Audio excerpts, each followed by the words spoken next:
Então, nós vamos agora iniciar essa novidade aqui que a gente está introduzindo no Simpósio Nacional de Jornada de Iniciação Científica, que é essa mesa redonda, que não é redonda, por sinal, de carreiras em matemática. Isso aqui foi inspirado numa ideia do programa Irmão Novos Talentos, da Fundação Gulbenkian. Foi uma ideia que o Roberto trouxe quando ele foi ao programa Irmão, ao evento do programa Irmão, e como foi explicado na mesa de abertura, lá é uma pessoa que tem que ficar, ao mesmo tempo, instigando as perguntas e falando um pouco sobre a carreira de matemático. Então, a gente resolveu, acho que também porque o público lá é um pouquinho menor, o público aqui é um pouco maior, a gente resolveu fazer uma coisa um pouquinho mais ampla, mas a ideia é para ser uma conversa relativamente informal. Tá? Então, a primeira coisa que eu tenho a dizer é que nós tínhamos como participante, um dos participantes da mesa era o professor Marcelo Viana, que se desculpou, ele teve um imprevisto, não pôde vir, e somos extremamente gratos que o professor Rui Exel foi aceitado para participar da mesa. Então, deixa eu apresentar os membros da mesa aqui. Nós temos o professor Rui Exel, é professor da Universidade Federal de Santa Catarina. A área de pesquisa dele é análise funcional. Tá? Então, ele vai ter a ocasião de explicar para vocês o que diabos é isso, né, para quem não sabe ainda. O professor Rui é um pesquisador destacado. Ele, dentro do grande esquema do CNPq, ele é pesquisador 1A do CNPq, comendador da Ordem do Mérito Científico da Presidência da República, e é uma honra muito grande que ele venha aqui conversar um pouco com a gente sobre o que é fazer pesquisa em matemática, tá? Sobre a história pessoal dele como pesquisador em matemática.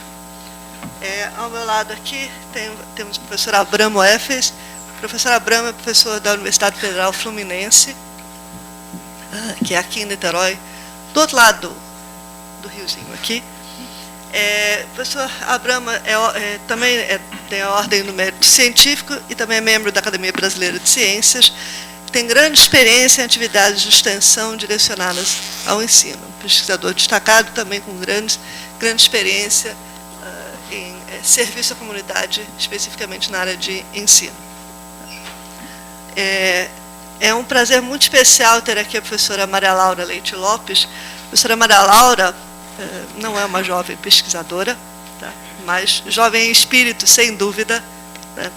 É professora emérita da UFRJ, da Federal do Rio de Janeiro, membro fundador da SBEM, Sociedade Brasileira de Educação Matemática, e presidente de honra da SBEM desde 2001.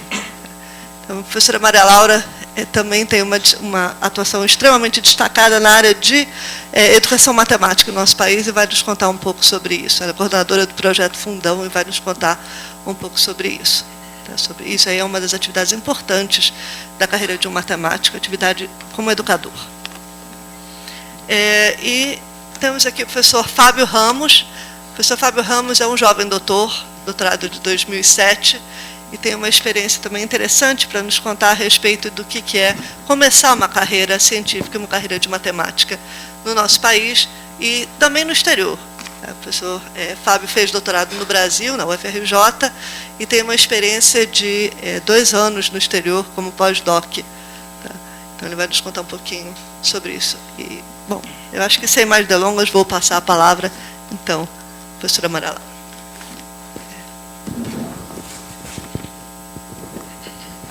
Boa tarde. Olha, é uma satisfação muito grande eu poder falar com vocês, jovens que pretendem seguir uma carreira na matemática.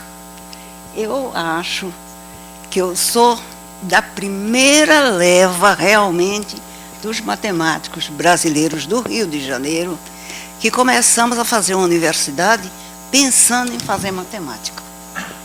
Porque, geralmente, quem queria fazer matemática ia para a engenharia. Mas, com a criação da Faculdade Nacional de Filosofia, em 1939, vejam bem, quando eu entrei na faculdade,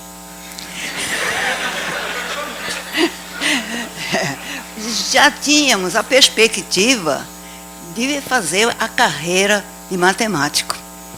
E, realmente, foi uma época que vocês não podem imaginar, uma época de luta, porque não havia CNPq, não havia CAPES.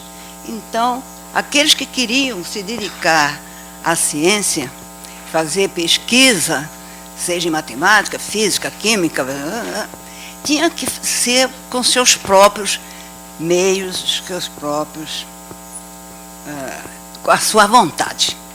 E, como a faculdade de filosofia começava, então, a ter essa ideia de formar matemáticos, nós tivemos, então, também a companhia de matemáticos que vocês conhecem, matemáticos brasileiros, como Leopoldo Narbi, Maurício Matos Peixoto e Marília Chaves Peixoto, que eram alunos da engenharia, mas iam assistir os nossos cursos na Faculdade de Filosofia. Começamos primeiro com professores italianos, depois veio um professor português, quando os italianos tiveram que voltar para a Itália, por causa da declaração de guerra do Brasil à Itália. Então, nós já tivemos a oportunidade de ter o professor Antônio Aniceto Monteiro, e ele, então, deu um impulso muito grande à nossa perspectiva de poder fazer matemática, de fazer pesquisa em educação matemática.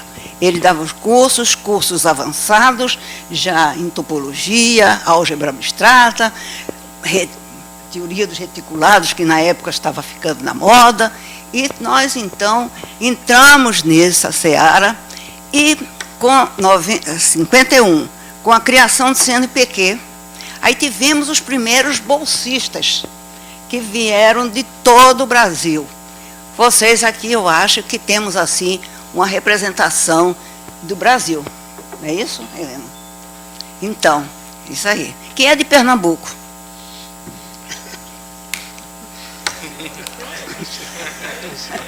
Bom, eu perdi a de Pernambuco porque eu sou pernambucano. Então, e com isso, tivemos, por exemplo, entre os bolsistas, o professor Elon Lages Lima, que hoje é um matemático, foi diretor do INPA, etc.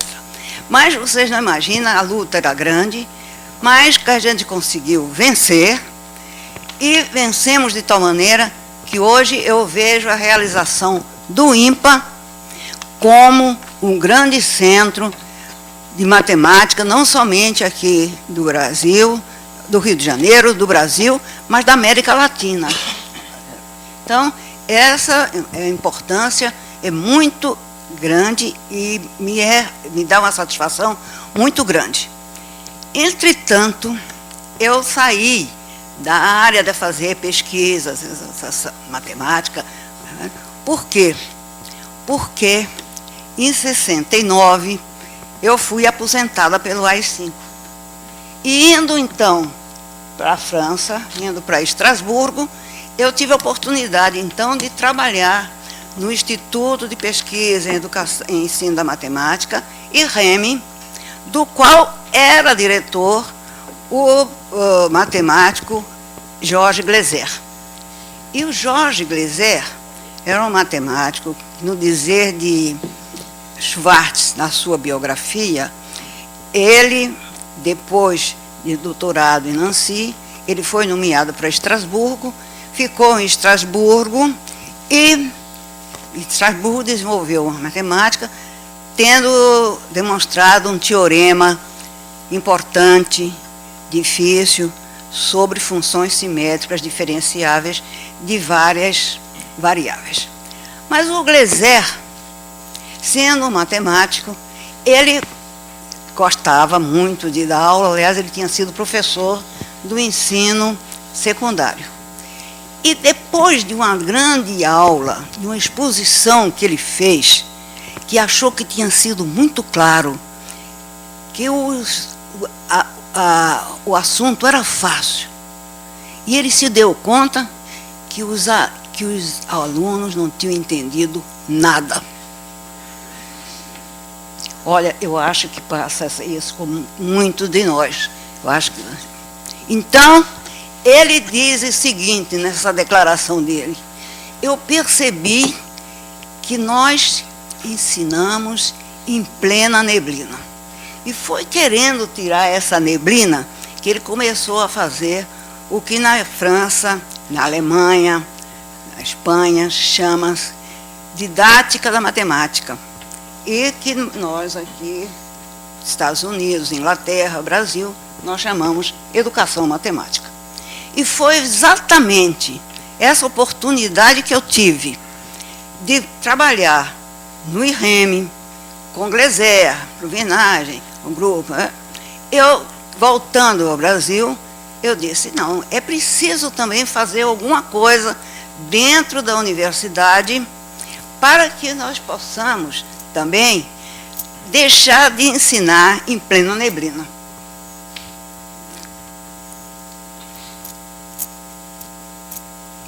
Então, em 1980, eu voltando para o UFRJ, já tinha um grupo se preocupando com a má formação dos professores, porque eu acho que vocês têm consciência que os professores, de um modo geral, pretendem dar matemática. Estou dando. E vocês estão pedindo? Isso aqui está. Então, é preciso que haja essa consciência que o professor não está dando, que o professor não está, mas está ministrando, que o professor está orientando, que o professor está trabalhando com vocês, alunos. Então, com isso, o projeto Fundão já tem 28 anos e continua, então, com um trabalho que nós fazemos no Instituto de Matemática da UFRJ, lá no Fundão, com a participação de professores da universidade, do Instituto, com professores do ensino básico, que estão em suas salas de aula e que vêm semanalmente trabalhar conosco, e com os alunos da licenciatura, que são os estagiários. Os professores, nós chamamos professores multiplicadores, porque nós pretendemos que esses professores tenham uma formação continuada e que eles possam multiplicar essas ideias. Então, eu vou pedir para projetar, para mostrar a vocês como nós trabalhamos no projeto Fundão, que é aquela coisa. Nós fazemos um trabalho cooperativo. Quer dizer, nós orientamos, mas nós escutamos os professores, escutamos os alunos, os estagiários, e a partir dessas coisas, então, usamos essa metodologia. Quer dizer, nós temos, então, 2 focos: a universidade e a escola básica. O que é que nós fazemos na universidade? Procuramos, então, orientar, desenvolver pesquisas bibliográficas. Depois, a partir disso daí, nós, quando começamos, perguntamos aos professores quais são os assuntos que vocês têm mais dificuldade de lecionar. Sabe quais foram? Frações, geometria, razões e proporções. Então, aí, a partir daí, começamos a trabalhar. E o que é que fazemos? Temos que procurar, então, porque é uma pesquisa diferente da pesquisa matemática. Porque na pesquisa matemática você tem um problema, você procura, então, resolver aquele problema, daí sair um teorema, daí sair as consequências, ou ter aplicações a algum problema, que agora é muito da matemática aplicada, em meio ambiente, até em música, até em literatura, em biologia, porque sempre a matemática ficou muito arraigada aos problemas da física. Então, sempre resolvíamos então os problemas da física. Olha, Fourier aí, né? Olha, mais. Hoje, a matemática está em toda parte. E aí é preciso que se procure formar jovens que depois possam ou se dedicar diretamente à matemática. Isso, segundo eu ouvi uma vez do professor Jean Dieudonné, dizer que entre 10 mil pessoas, um vai ser matemático. Será que é verdade? Não sei. Eu não tenho essa estatística. Mas vocês pensem.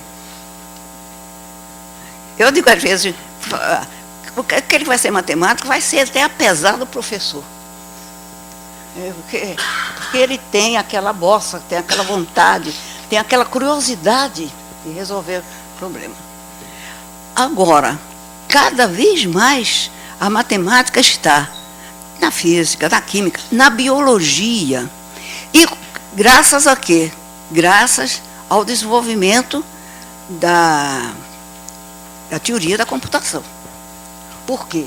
Porque pode, então, começar a trabalhar os dados, uma quantidade grande de dados, que vão ser depois processados e a partir, só com a velocidade do computador, é possível se fazer.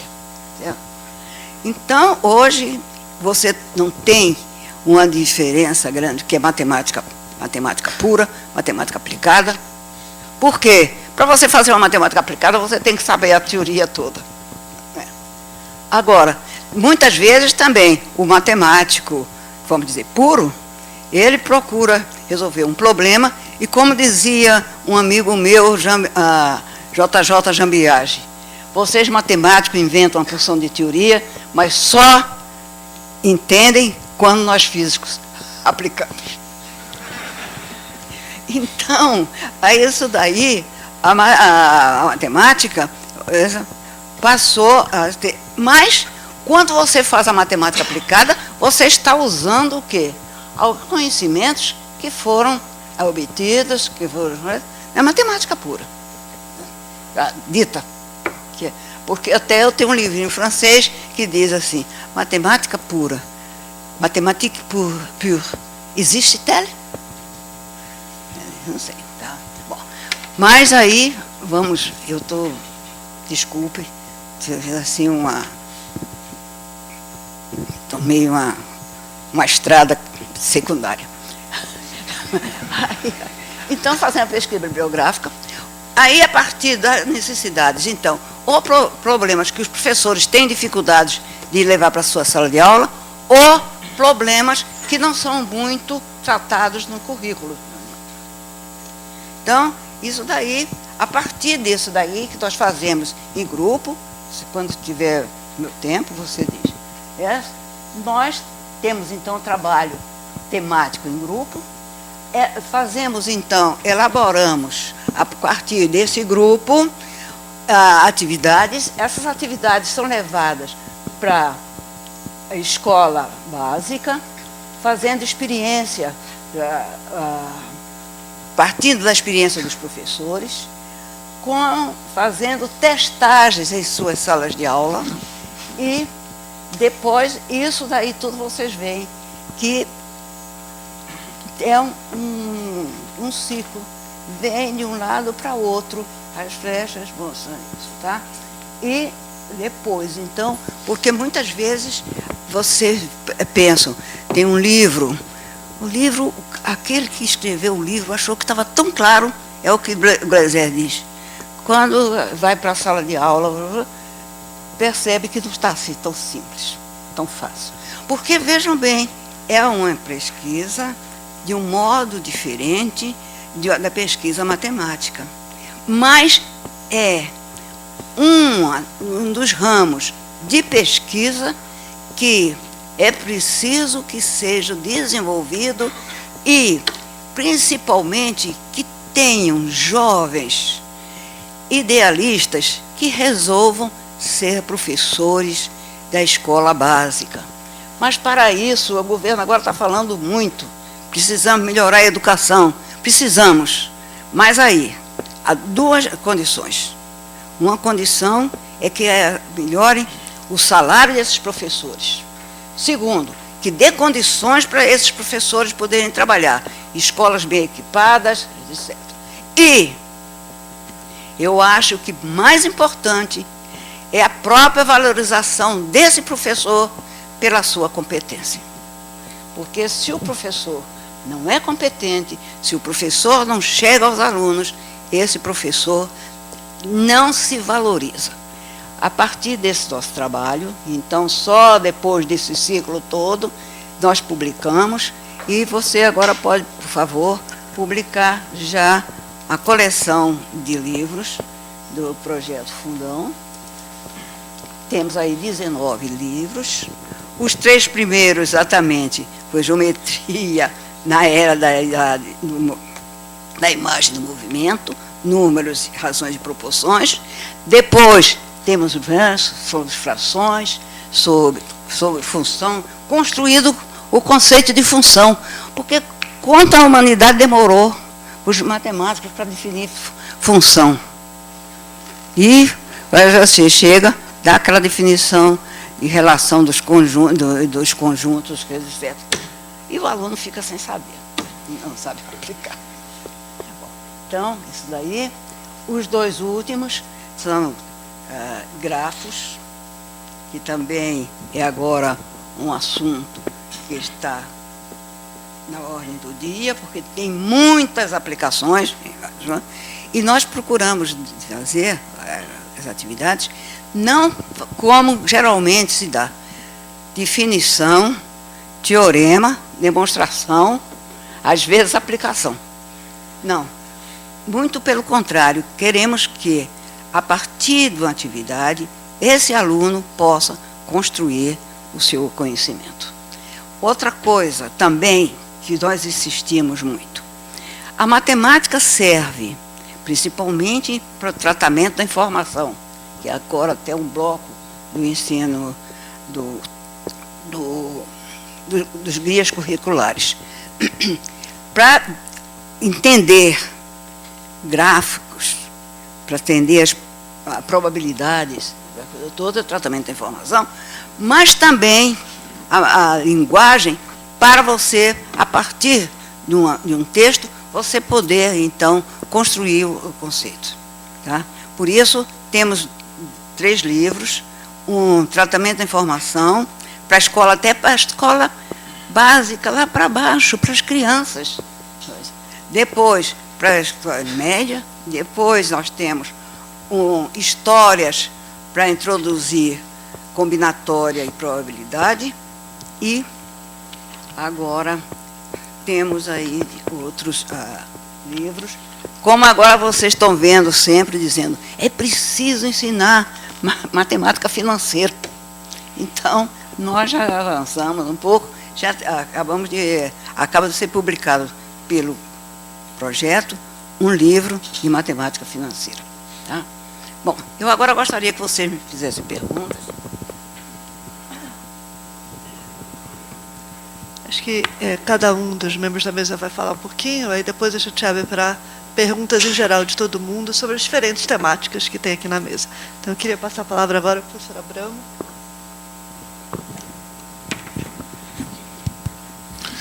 Boa noite.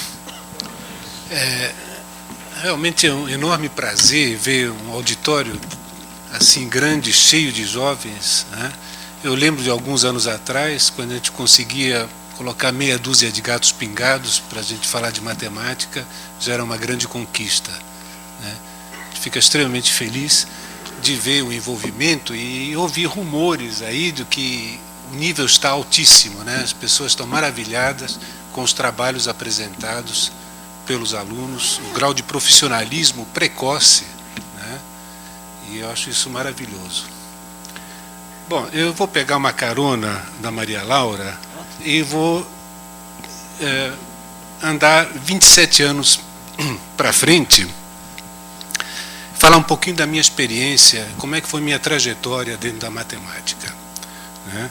Eu comecei minha carreira matemática na graduação na PUC do Rio de Janeiro, 1966. Foi início da reforma universitária, quer dizer, a reforma universitária estava começando a ser desenhada e a PUC do Rio, por ser uma universidade particular, uma universidade relativamente pequena, foi escolhida para ser o balão de ensaio, né? Ali começou o regime de créditos, começou a departamentalização, os departamentos de matemática, de física, com a contratação de profissionais da área, né? A matemática na época, o ensino da matemática na época, dentro das universidades, era mais ou menos feito pelos engenheiros. Havia muito poucos matemáticos, né? Eu tive a felicidade de, em 66, começar minha carreira. Eu entrei no curso de engenharia, né? Eu sempre sonhei em ser engenheiro eletrônico, né? Mas logo no primeiro ano eu vi que a minha paixão era matemática, né? Eu já gostava de matemática quando entrei na universidade, né? E realmente aquilo me bateu e resolvi seguir a carreira matemática. Nós éramos meia dúzia de alunos, né? E tinha meia dúzia de doutores à nossa disposição. Então era muito...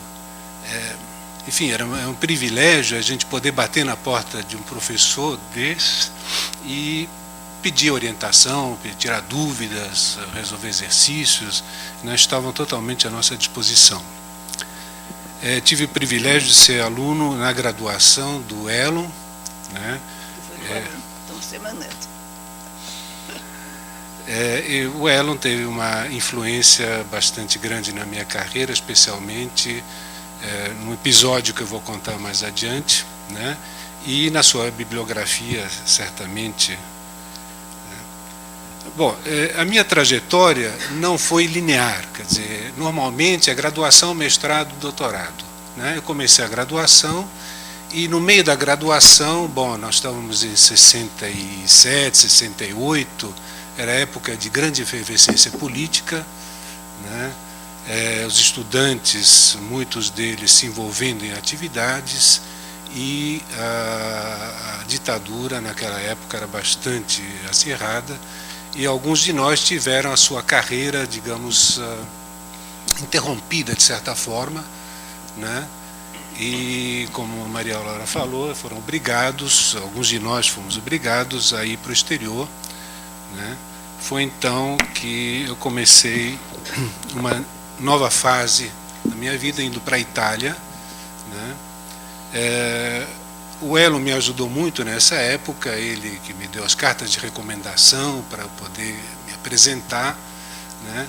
Fui para a Itália com a cara e coragem, e chegando lá, também tive a felicidade de cair num centro de matemática, era o mais importante da Itália na época, né?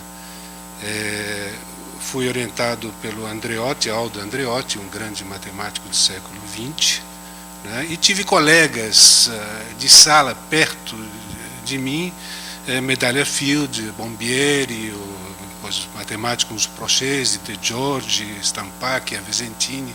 Realmente era uma época de ouro, época gloriosa, que teve uma influência muito grande na minha trajetória matemática.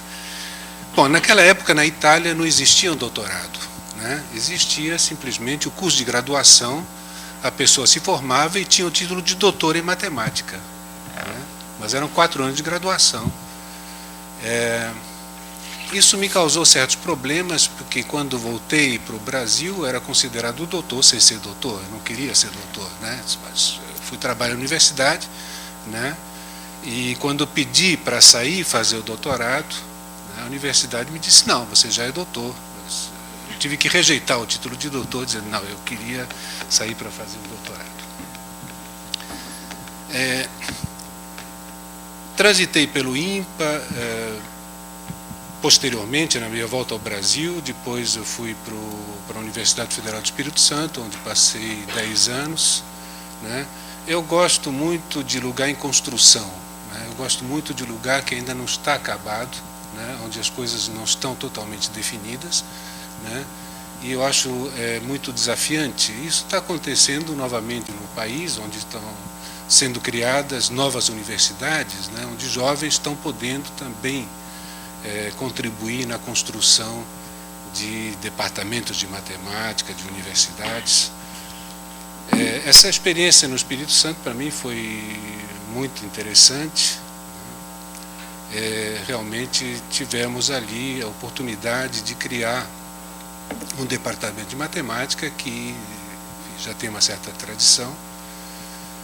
Posteriormente, fui para a Universidade Federal Fluminense, né, onde também tínhamos um departamento, uma pós-graduação para construir, e foi construída durante 20 anos. Né. Isso é um desafio, uma coisa que faz a pessoa crescer junto com a sua instituição.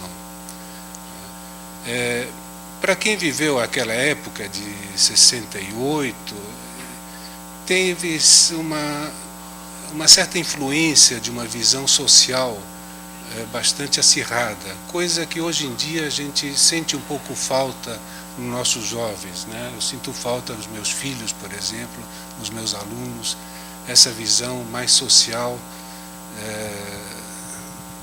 da nossa convivência em sociedade. Né? Em decorrência dessa visão social, bom, eu me envolvi em várias atividades, sempre a serviço da comunidade científica especialmente.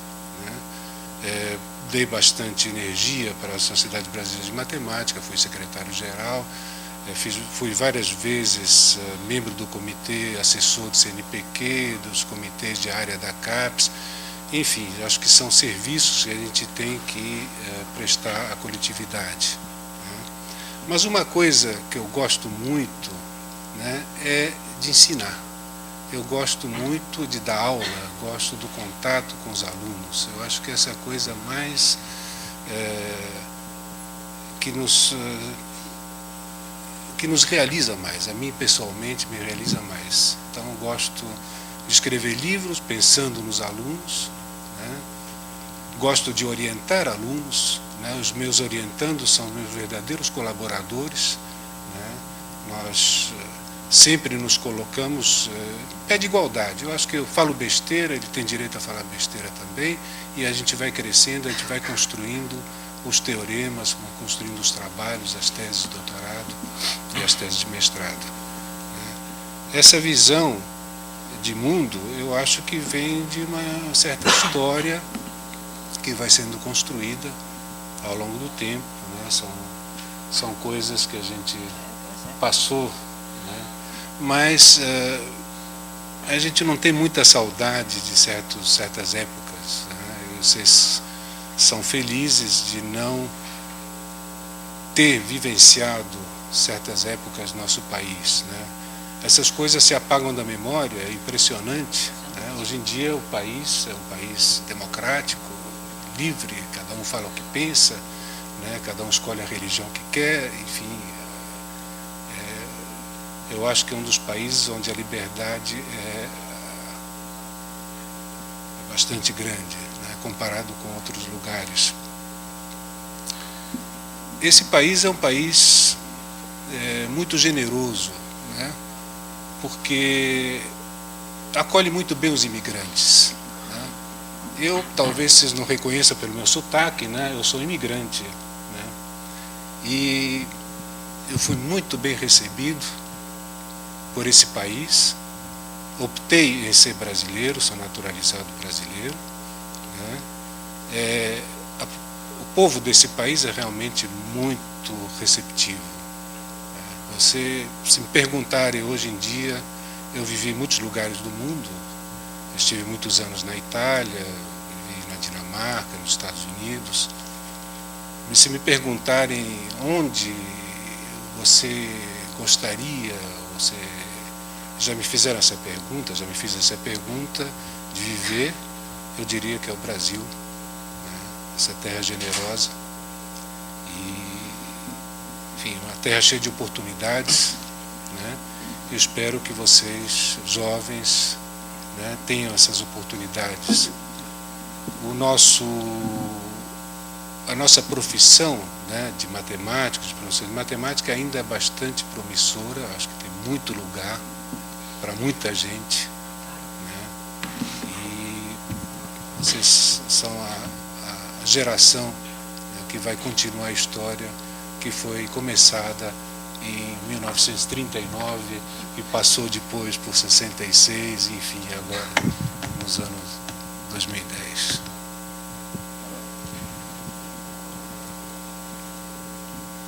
Obrigada, Abramo. Muito obrigada pelo depoimento. Continuaremos na sequência aqui, a gente abrirá para perguntas depois. Tá? Então, professor Rui. Helena, muito obrigado pelo convite de estar aqui. Eu queria, em primeiro lugar, contar para vocês que eu estou aqui substituindo o professor Marcelo Viana, que não pôde comparecer, né? E a Helena, na verdade, me pegou nos corredores agora faz poucos minutos e me colocou nessa situação aqui delicada que eu estou, sem ter preparado absolutamente nada. Eu realmente me sinto assim um pouco desajeitado de estar falando alguma coisa para vocês. Por outro lado, isso me dá o direito de falar besteiras à vontade, e vocês responsabilizem a Helena por isso, né? Então, eu não sei exatamente como que eu poderia começar essa improvisação. Talvez fazer uma rápida descrição da minha trajetória, ter chegado até aqui, né? Eu sou paulista de nascimento, vivi em São Paulo toda a minha vida. A primeira vez que eu pus o pé fora do estado de São Paulo foi para vir fazer um curso de verão aqui no IMPA, né? Então eu fui aluno da USP, eu fiz o curso de matemática na USP, né?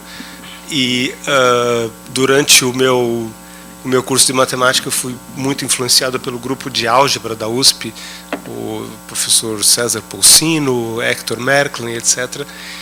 E eu estava fascinado por álgebra, e aí surgiu essa oportunidade de vir ao IMPA fazer o curso de verão, que é uma coisa que eu recomendo a todos vocês que façam. Não sei, provavelmente se vocês estão aqui, vocês devem ter tido algum contato com isso, né? Quando eu cheguei aqui, eu fui fazer o curso eu fiz 2 cursos durante o verão. Eu fiz um curso de álgebra linear com o Jacó, e um curso de análise funcional com o professor cujo nome essa sala leva, né? Que é o professor Ricardo Manhê, uma pessoa assim absolutamente fascinante. O Ricardo Manhê virou a minha cabeça. Ele simplesmente virou a minha cabeça. O Ricardo Manhê, ele é um especialista em teoria ergódica, sistemas dinâmicos, mas o curso que ele estava dando para a gente naquela época era o curso de análise funcional, né? Que é uma pequena parte do trabalho do Ricardo Manhê. A análise funcional era uma pequena ferramenta do que o Ricardo fazia. Eu fiquei absolutamente fascinado com a maneira do Manhê ver a matemática, a maneira dele interrelacionar diversas ideias. E aí, daquele verão até hoje, eu me considero um analista funcional. Claro que eu andei tendo um retorno na álgebra, né? Enfim, aí eu voltei para São Paulo, fiz o meu mestrado lá em São Paulo, orientado pelo professor Jörg Blatter, que até hoje continua no fundão, né? E aí, naquela época, a gente tinha muito pouca informação. E, na verdade, eu acho que, hoje em dia, a juventude continua tendo muito pouca informação. Por que vocês estão fazendo matemática?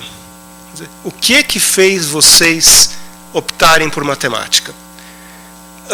Na minha época, foi uma coisa meio aleatória, né? Eu tive algumas pequenas influências durante o período que eu estava fazendo o cursinho que me fizeram abrir os olhos para a matemática.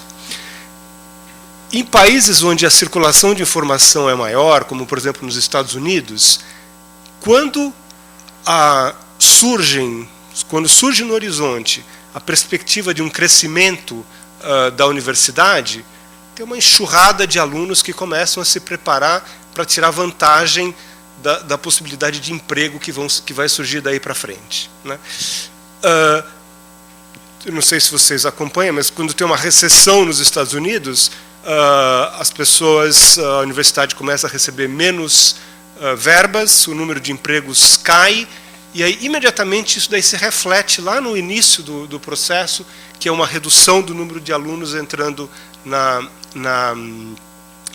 universidade, as pessoas vão orientando sua vida para outra direção. No Brasil, eu não sei se vocês estão a par, mas a carreira universitária, incluindo a carreira de matemática, está em explosão.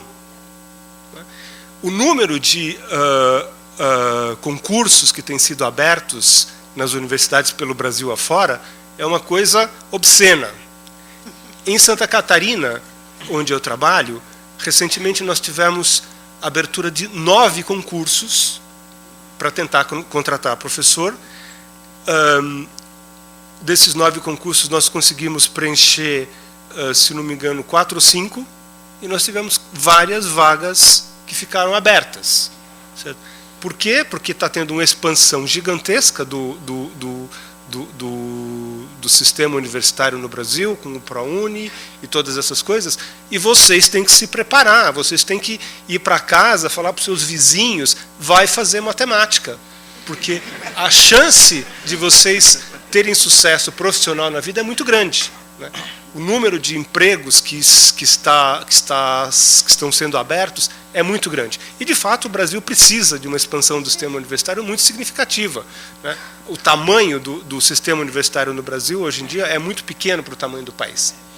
Mas, enfim, então, naquela época, como eu estava dizendo, a gente tinha muito pouca informação e eu ia mais ou menos ao sabor da corrente, né? Então, tendo terminado o meu mestrado em matemática, eu fiquei meio perdido na vida lá em São Paulo, mas aí vários colegas meus estavam tirando proveito de uma das sementes dessa expansão da Universidade Brasileira, que eram as bolsas de doutorado do CNPq, né? Isso, isso era final da década de 70, né? Teve uma expansão muito grande. Qualquer pessoa que queria fazer doutorado no exterior fazia um pedido ao CNPq. O CNPq dava para a gente a bolsa de estudos, a passagem aérea para a gente ir para onde quer que for, as taxas escolares. Era uma fortuna. Quer dizer, pouquíssimas famílias no Brasil teriam condições de financiar um estudo, um curso de doutorado de um jovem nos Estados Unidos. O CNPq estava dando isso aos montes, né? Aí eu falei, está todo mundo indo, vamos lá, eu vou também, né? E aí eu fui para onde que a gente vai, tinha uma meia dúzia de colegas que estavam indo para Berkeley, falaram, eu vou para Berkeley também, diz que lá é um lugar legal, São Francisco, etc. e tal, praia, Califórnia, vou para lá também. E aí, não sei, ao longo desse meu... No fundo, o que guiava o que me norteava? Uma paixão absoluta pela matemática, né? Desejo, aquela coisa assim pela matemática. Mas tudo que estava em volta, todo aspecto prático da vida matemática, para mim era desconhecido. Ao longo da carreira eu fui descobrindo mais ou menos como é que a coisa funcionava, etc. e tal. E aí eu fiz o doutorado em Berkeley. O ambiente em Berkeley é um ambiente absolutamente fascinante, com uma circulação de informação enorme, né? E, enfim, aí eu voltei para o Brasil, fiquei um tempo em São Paulo. E aí surgiu uma oportunidade de eu ir fazer um pós-doutorado na Inglaterra, em Warwick. Aí eu passei 6 meses em Warwick, voltei ao Brasil novamente. E aí eu passei 2 anos nos Estados Unidos trabalhando como professor visitante na Universidade de Novo México. E aí voltei ao Brasil de novo, me cansei de São Paulo, a bagunça de São Paulo. Aí faz 10 anos eu me mudei para Florianópolis, onde eu estou trabalhando. Estamos lá, como o Abramo falou, Florianópolis era um centro muito pequeno, ele tinha acabado de sofrer uma reformulação do seu mestrado, aliás, graças a um professor da UFRJ, que é o Etzel Stockert, né? O Etzel foi a Florianópolis e fez uma grande reformulação lá, e a pós-graduação começou lá, e hoje em dia a gente está trabalhando no sentido de erguer essa pós-graduação e fazer um curso de qualidade lá. Enfim, eu não quero me estender muito mais, eu estou à disposição aí para a hora do bate-bola responder a pergunta de vocês. Muito obrigada. Last but not least, gostaria de passar a palavra ao professor Fábio Ramos. Depois a gente vai ter a nossa conversa. Obrigado, Helena. Eu não tenho a mesma desculpa do professor Rui. A Helena me avisou disso há um mês e mesmo assim eu não preparei nada. Mas eu vou dar o meu melhor. Bom, vou falar rapidamente da minha trajetória. É altamente não linear também. Eu entrei em informática na UFRJ, fiquei 2 anos na informática. Aí mudei para matemática, mas junto com o mestrado. E aí eu terminei a graduação antes do mestrado, aí eu tive que, enfim, tinha que esperar um diploma. E aí eu comecei a fazer curso de doutorado aqui no IMPA e na UFRJ. Eu fui aluno do Marcelo Viana aqui, em teoria ergótica. Na época eu estava até meio chateado com a matemática, assim, eu não sabia se... Sabe, essa paixão pela matemática é meio... movimento browniano, assim. E aí eu fiquei meio assim, não, acho que eu vou sair, mas a aula do Marcelo Viana era tão fantástica que realmente eu falei, não, é matemática mesmo, foi incrível.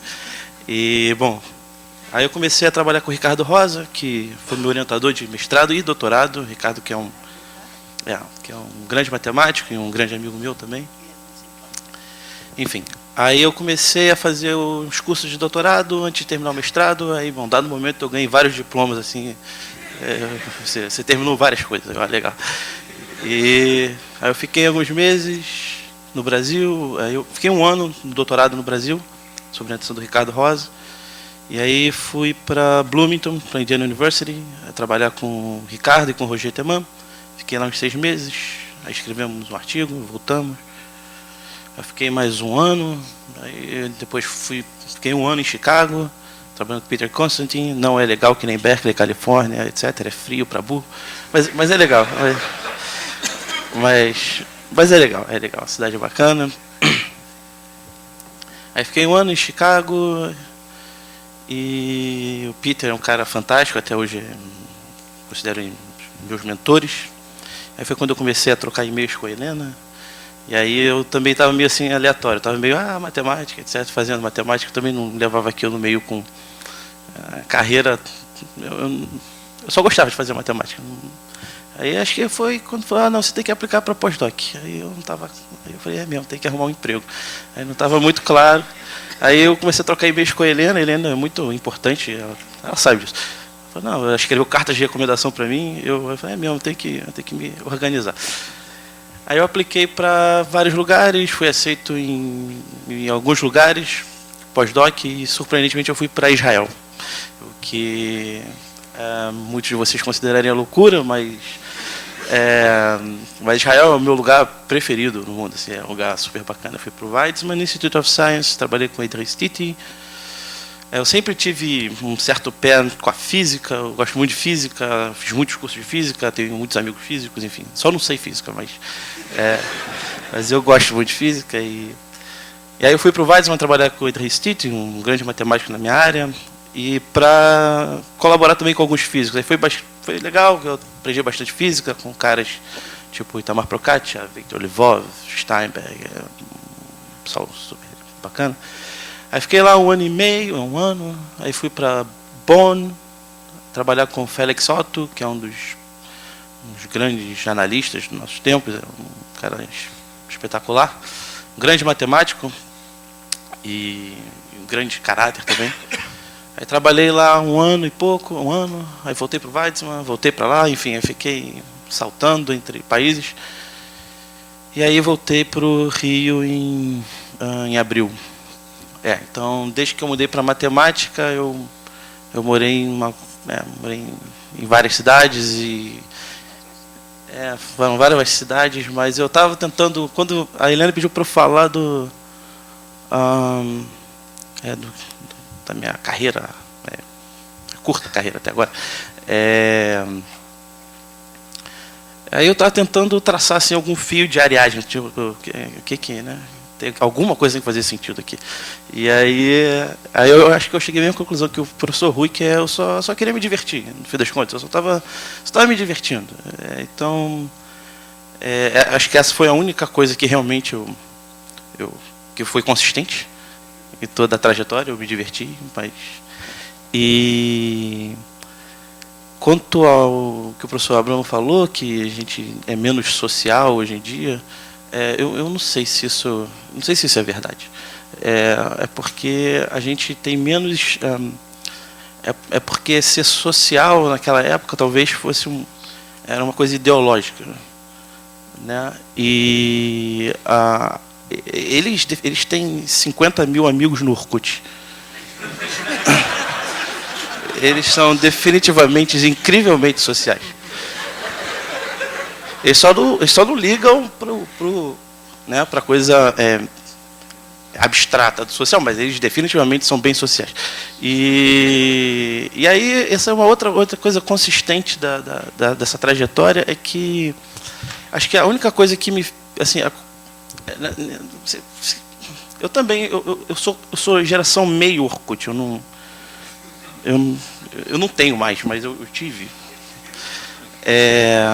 E aí você fica meio escravo daquela coisa social, né? Então, na verdade, eu diria menos social.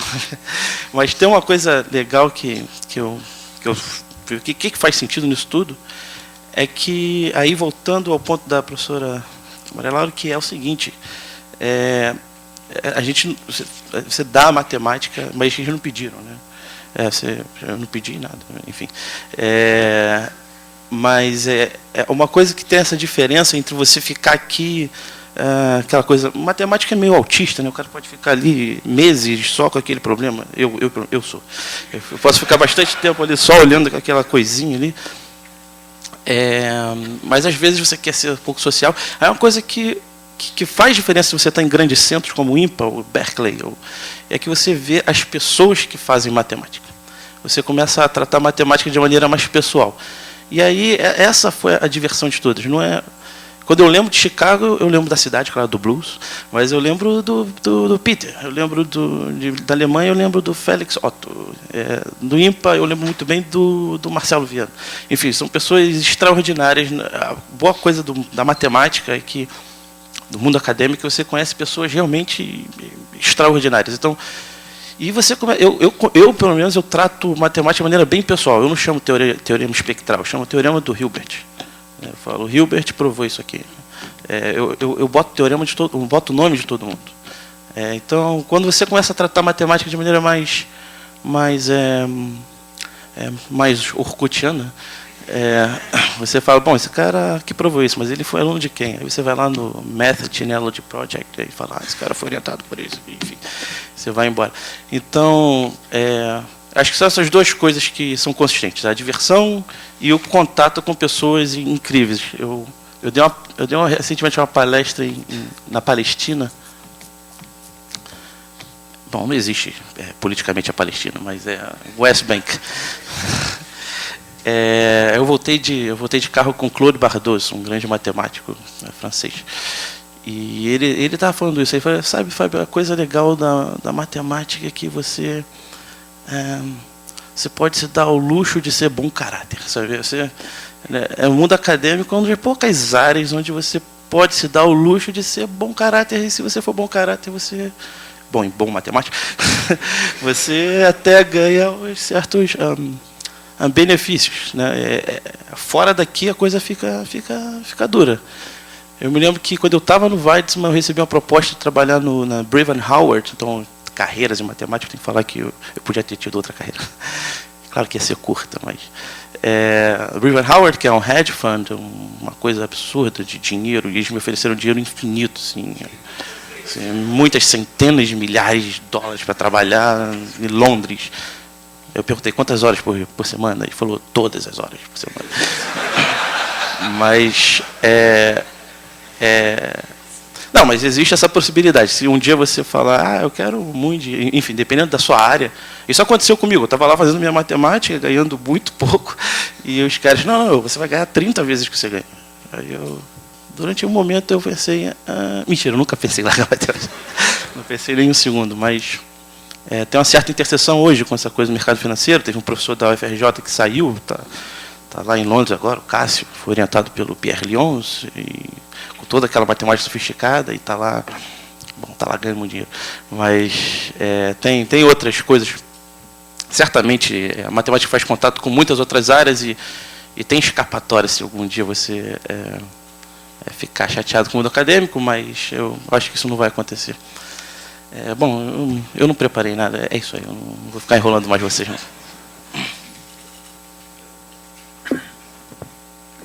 Ok, muito obrigada a todos. Os 4 depoimentos, assim, os 4 bastante diferentes, mas com, eu acho que uma temática comum, né, que é essa paixão pelo que a gente faz.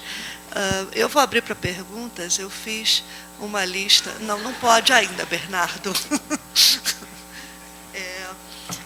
Eu fiz uma lista de palavras e conceitos e ideias que apareceram aqui nos 4 depoimentos e que eu não sei até que ponto que todo mundo está na mesma frequência de onda, que todo mundo sabe exatamente o que é isso. Então, isso aqui, no fundo, fica como sugestão aí de algumas coisas que vocês podem perguntar, se é que vocês precisam de sugestão. Então, foi falado aqui sobre orientar. Não, fulano me orientou. Exatamente o que quer dizer isso? Que vocês têm experiência de supervisão de orientador de iniciação científica, mas isso aqui é bem diferente de orientar um mestrado ou um doutorado, especialmente um doutorado. O que é fazer doutorado? Que diabos é isso? A professora Maria Laura falou muito sobre a pesquisa e ensino, subentendendo que só se fazia pesquisa em matemática, só pesquisa em matemática que é importante, mas aí a pergunta é, o que quer dizer você pode fazer pesquisa e ensino? Por que isso aqui se contrapõe à pesquisa em matemática? A professora Abramo mencionou uma medalha Fields, né? Então, eu não sei se todo mundo sabe exatamente o que é uma medalha Fields e qual é a relevância disso na matemática. Foi mencionado o professor Ricardo Manhê, que foi uma personalidade muito importante no Brasil, um pesquisador aqui do INPA, que faleceu há uns anos atrás. Então, de novo, eu não sei se todos tinham conhecimento disso. E alguém mencionou o Jacó. Né? Então, o Jacó se refere ao professor Jacó Palles, que é um eminente pesquisador, acho que eu diria o mais eminente pesquisador aqui do Brasil na área de matemática. Tem algumas perguntas assim do tipo, o matemático tem hobbies, por acaso? É permitido isso? Quanto tempo se gasta fazendo matemática? Quanto tempo que se deve dedicar à profissão de matemático? Tem aquela a célebre frase, eu era feliz e não sabia. Vocês são felizes e não sabem. Todo mundo acha que não teve tempo de preparar direito o seu post de sua apresentação, tá? Mas, na verdade, vocês são felizes e não sabem. Então, essa questão do tempo alocado na nossa profissão é uma questão importante. O que mais que foi falado? O Fábio mencionou a experiência de pós-doc. Então, essa é outra questão. Que diabos é pós-doc? Ele falou sobre diversão, sobre se divertir. Será que é possível se divertir fazendo matemática? Que diabos é fazer matemática? Bom, eu acho que são essas algumas questões e eu acho que agora está na hora de realmente passar a palavra a vocês. Bernardo.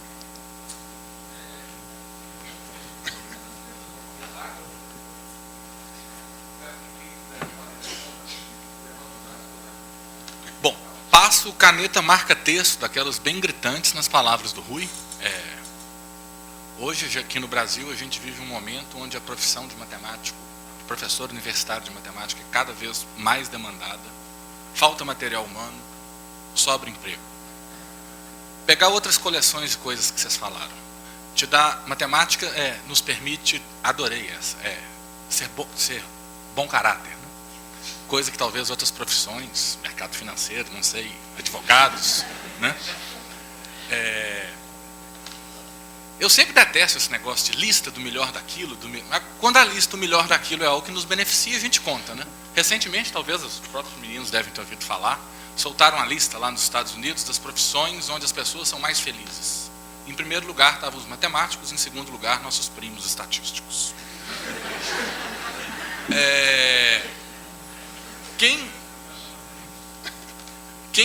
O pessoal mais ou menos da minha geração, Roberto talvez seja testemunha, a gente deve ter escutado isso muito na cabeça, que vocês são matemáticos, vocês estão felizes, tal, a profissão é agradável, é bacana, mas vocês vão ganhar pouco. E hoje, nem isso é verdade. Então parece que são só flores a vida da gente, né? Eu, particularmente, acho que isso é verdade também. Agora, eu vejo algumas coisas com um lado meio pessimista. Por exemplo, esse ano, na minha universidade, onde eu trabalho, na UFMG, o curso de matemática procura no vestibular foi de 1,7 estudante por vaga. Dos mais de 60 cursos da universidade, foi o segundo pior. E eu acho que essa deve ser uma realidade que não deve ser muito diferente ao longo do Brasil.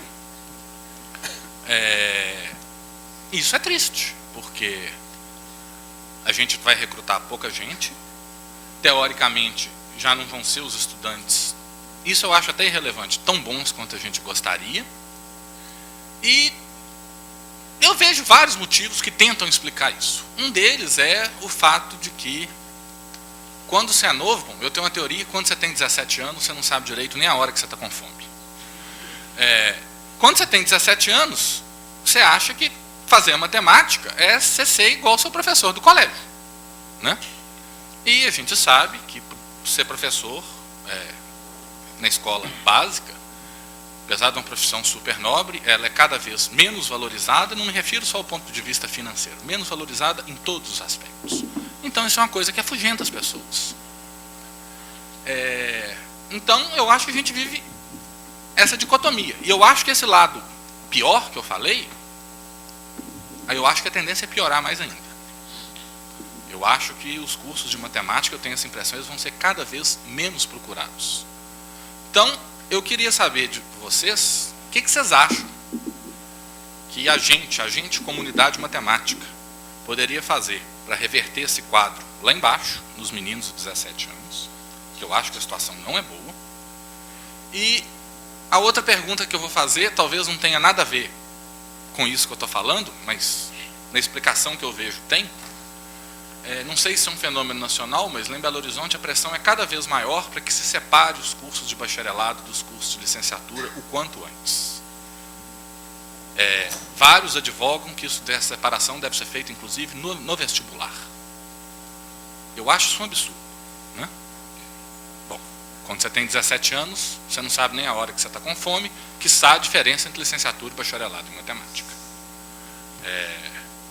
Então, queria escutar de vocês, mais ou menos, respostas para essas duas questões, que a princípio são distintas, mas na minha cabeça tem tudo a ver uma com a outra. O que a gente pode fazer para melhorar essa situação lá embaixo, dos meninos, fazer com que as pessoas mais gente queira estudar matemática? E segundo,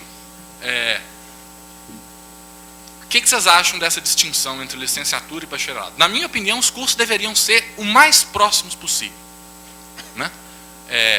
Por exemplo, acho que na maioria dos lugares se separa em torno do terceiro, quarto período, lá em Belo Horizonte assim. Eu acho que a separação poderia ser até mais tardia. Agora, hoje, pelo que eu sinto, a pressão é no sentido contrário, dessa separação ser cada vez mais no início.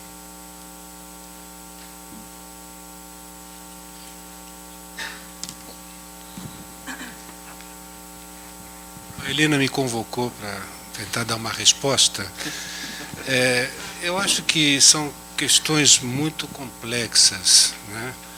Dificilmente a gente vai ter uma resposta que possa ser satisfatória para esse tipo de questionamento, esse tipo de inquietude, né? Eu acho que no momento nós estamos passando, essa é a minha visão pessoal, estamos passando por uma emergência, né? Eu acho que o que se apresenta para a gente no cenário do ensino da matemática é uma catástrofe, simplesmente. E há uma dicotomia bem marcada entre os matemáticos que trabalham com pesquisa no país, que alcançou um patamar de excelência a nível internacional, e o pessoal, os matemáticos, os professores de matemática que se dedicam ao ensino fundamental e ensino médio. A questão da formação do professor a minha concepção é uma questão de Estado. Não deve ser delegada a nenhuma universidade particular. Essa é a minha visão pessoal. Eu acho que ela deveria ser feita por institutos públicos, federais, estaduais ou municipais, né, que possam atestar, dar um controle de qualidade a essa formação. Né. A questão de você colocar licenciados com bacharéis, eu acho que no momento, a meu ver, é uma coisa equivocada, né, porque, como eu disse, nós estamos vivendo uma emergência. Nós nos esmeramos em dar uma formação mais completa possível aos nossos licenciandos, né. Conclusão, na minha universidade, quando formamos 30 alunos no ano, é uma grande festa. Em geral, formamos 15, 20, isso é apenas uma gota no oceano, isso não resolve absolutamente nada. Muitos desses professores, licenciados, não vão exercer a profissão, não vão ser professores, eles fazem concursos públicos por aí, eles têm formação suficientemente boa para poder serem competitivos nesses concursos, né? Então, essa questão da formação do professor é uma emergência. Nós temos que fazer um grande esforço para formar uma grande massa de professores, né? Inicialmente, a minha concepção, a qualidade não vai ser tão apurada quanto aquela que nós damos nas universidades. Eu acho que tem que fazer um trabalho de massa, né? Você tem que formar um professor que saiba minimamente aquilo que ele vai ensinar, um pouquinho mais. Entende?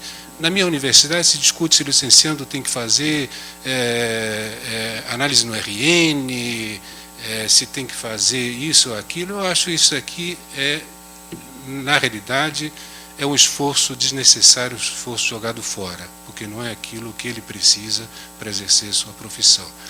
Então, eu tendo atualmente a achar que devemos separar licenciados de bacharéis. Eu acho que isso é uma questão de emergência. Eu acho que talvez no futuro, quando chegarmos a um grau de amadurecimento, né, da nossa comunidade matemática como um todo, a gente possa voltar a pensar, a juntar as coisas.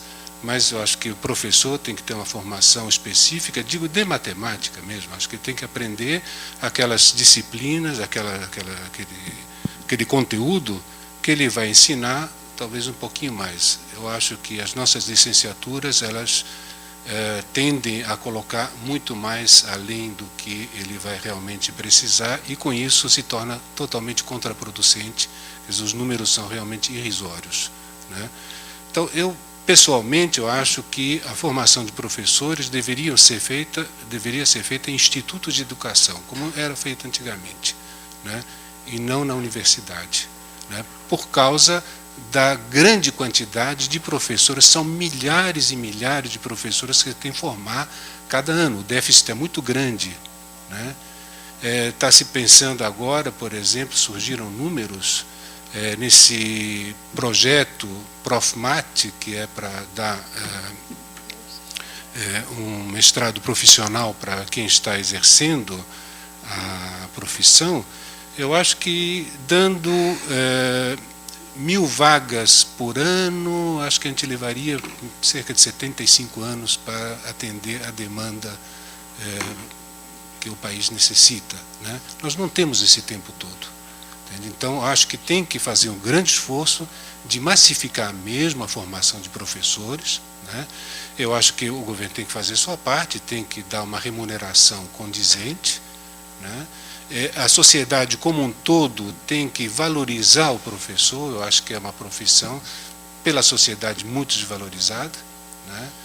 Talvez passe pelo fato de você ter uma grande massa de professores que não estão minimamente preparados para exercer essa profissão. A gente vê, por exemplo, os recados que os meninos da UBMEP mandam nas provas, né? Mas olha, meu professor nunca falou dessas coisas, meu professor não toca nesses assuntos. Os assuntos são banais, de geometria, né? Então, realmente a situação é catastrófica. Eu acho que o assunto tem que ser tratado como uma emergência.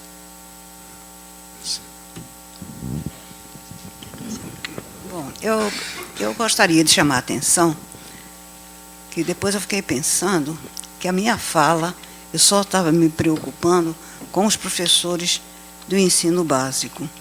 Mas eu acho que um grande problema é que nós precisamos, com um número grande de universidades que estão sendo criadas por aí afora, a necessidade grande de professores para esses cursos universitários, esses professores deveriam ter uma formação continuada muito importante.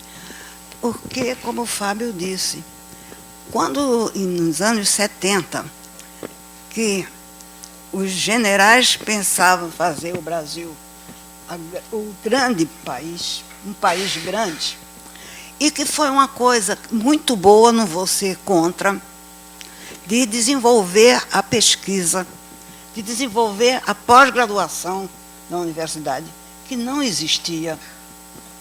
Isso foi um dado muito positivo. Ao mesmo tempo, começou a ser negligenciada a formação, os cursos, tanto de graduação das universidades, como principalmente os cursos de formação de professores.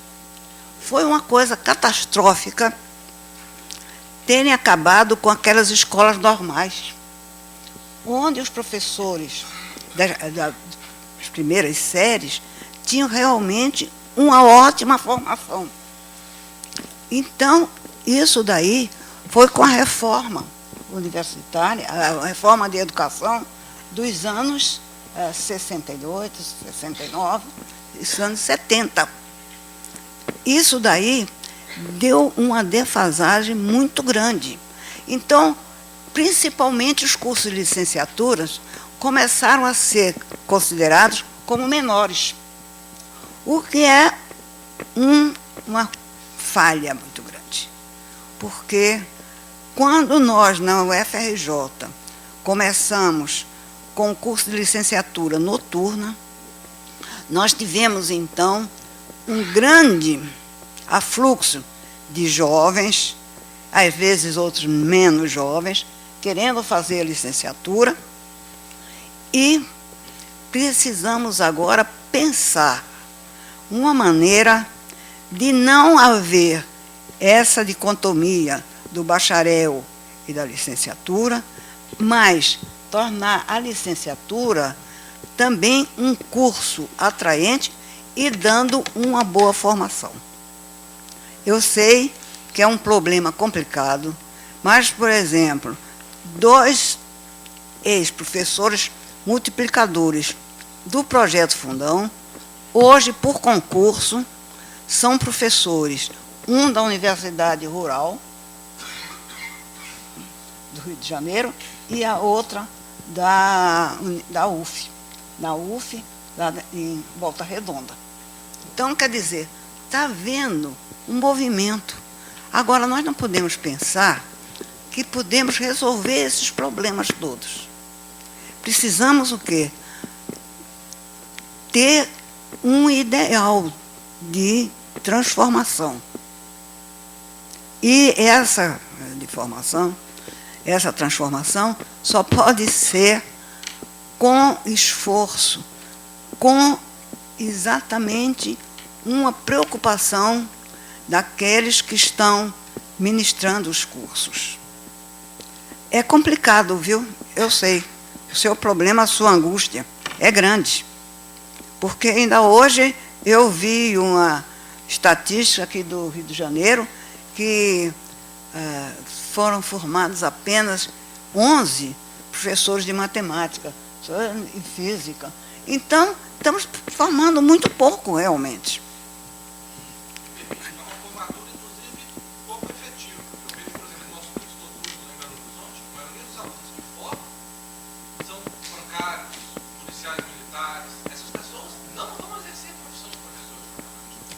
Mas por quê? Peraí, você já falou muito. Por quê? Por quê? Porque é aquela coisa que eu disse. O professor não tem nem bom salário, nem boas condições nas escolas. Então, dizer, por exemplo, vou pôr internet em todas as escolas. Ótimo, mas se o professor não é formado para fazer bem, então é pior, é pôr dinheiro fora. Entendeu? Então, eu acho isso.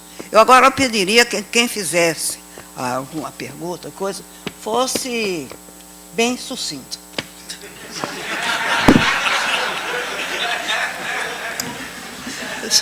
Professor Rui queria. Eu não sei se a gente deveria estender pela mesa inteira cada resposta, mas eu só estou fazendo questão de responder a pergunta do Bernardo, porque eu tenho uma visão completamente diferente das respostas que foram dadas. Em primeiro lugar, eu acho que a solução do problema da educação matemática no Brasil não é muito complexa, eu acho que ela é extremamente simples. É salário. É só salário. Quer dizer, é claro que é preciso ter alguma coisa junto com o salário, mas quanto ganha um professor de nível médio de matemática numa escola pública? É um salário de fome. É um salário de fome. Né? Junto com o aumento de salário, é preciso, obviamente, ter todo esse acompanhamento de formação. Por exemplo, na USP, eu passei a minha vida inteira, desde que eu sou aluno, que eu ouço esse problema. Na USP existem diversas pessoas que se dedicam profundamente ao curso de licenciatura. A Ana Catarina fez um trabalho muito completo no sentido de melhorar o nosso curso de licenciatura e dar condições para os alunos. Tem um monte de gente extremamente competente que trabalhou durante anos e anos e anos. Por quê? Foi um trabalho completamente jogado fora, porque as pessoas não estavam interessadas naquele serviço. Né? A única solução para o problema da educação matemática no Brasil é elevar o salário do professor, que consequentemente vai provocar uma elevação do prestígio, vai procurar, quer dizer, se a estrutura dentro das escolas privilegiar o mérito, esses professores que estão na escola vão começar a encher as nossas universidades no sentido de conseguir titulação, conseguir ganhar mais dinheiro para progredir dentro da carreira dentro da escola média. Essa é a única solução, no meu entender.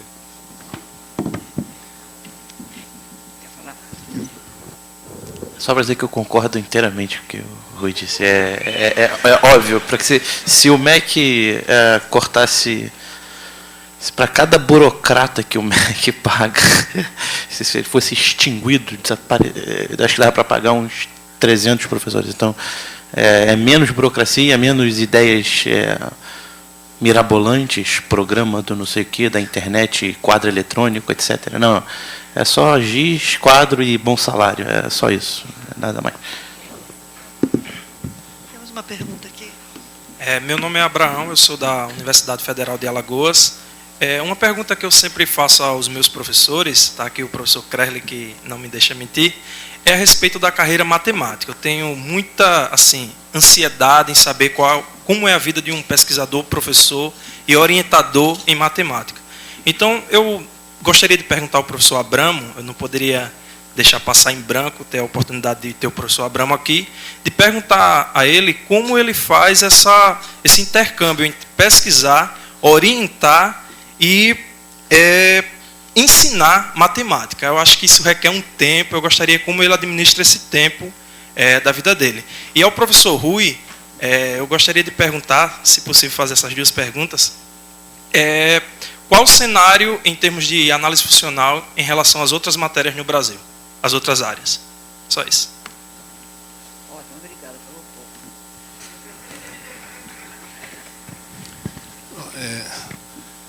Eu acho que uma coisa que é importante dizer, né, na carreira de matemático é a paixão. Né? Eu acho que você tem que ser movido pela paixão. Imagina uma pessoa que não é apaixonada por matemática, né, deve ser bem difícil, bem duro exercer a sua profissão. Né? Eu acho que a gente é movido por essa paixão e isso lhe dá energias para você se desdobrar em várias frentes. Né? Agora, eu acho que o ensino e a pesquisa, eles não são dissociados, obviamente.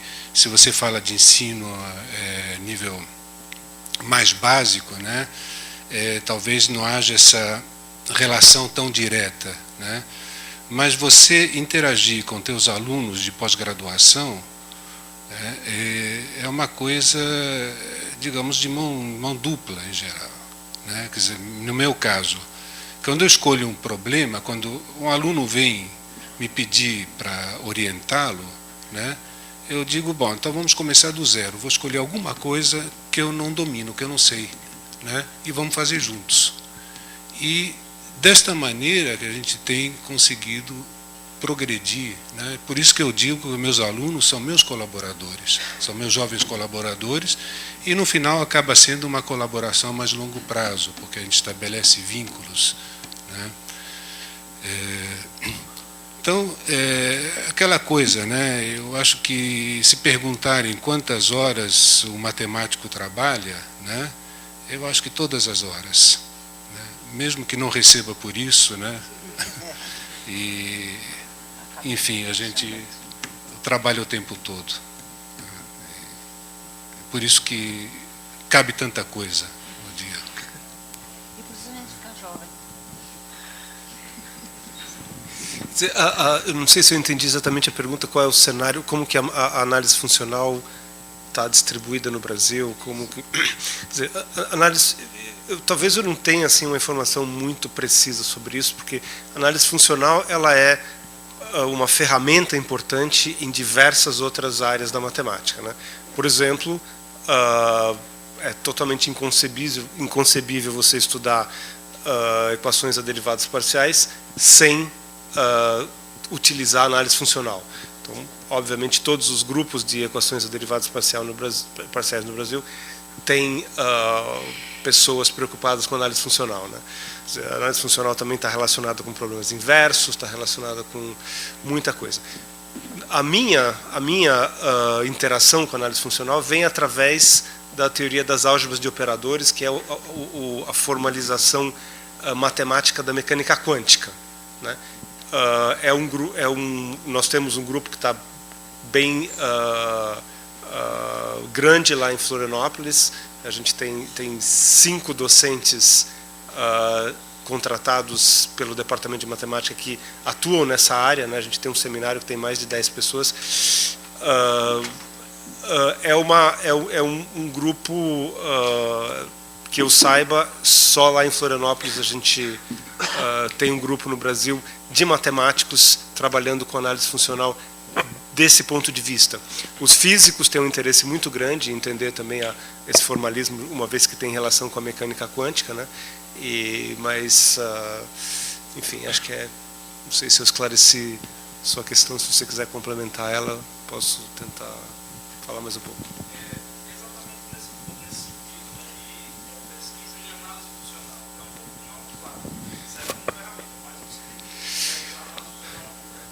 Então, por exemplo, a análise funcional também é uma coisa muito ampla, né? Uma das vertentes da análise funcional é a teoria que se chama de geometria de espaços de Banach, né? É uma área muito forte em Campinas, por exemplo, né? Tem o pessoal que trabalha com o Jorge Mujica lá na Unicamp, que trabalha com bastante geometria de espaços de Banach. Em São Paulo tem o grupo do Eloy Medina Galego, que é uma pessoa extremamente competente, tem bastante relacionamento com o Gowers, que ganhou a medalha Fields recentemente pelos trabalhos dele em espaço de Banach, né? Não sei, às vezes as pessoas, quando falam em análise funcional pura, estão falando sobre geometria de espaços de Banach, né? Eu acho que eu saiba, não sei, quem sabe alguém pode me ajudar aqui e complementar, mas eu acho que esses são os grupos mais fortes nessa área, São Paulo e Campinas.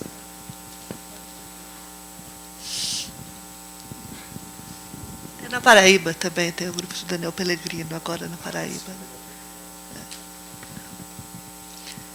Mais perguntas? Sim.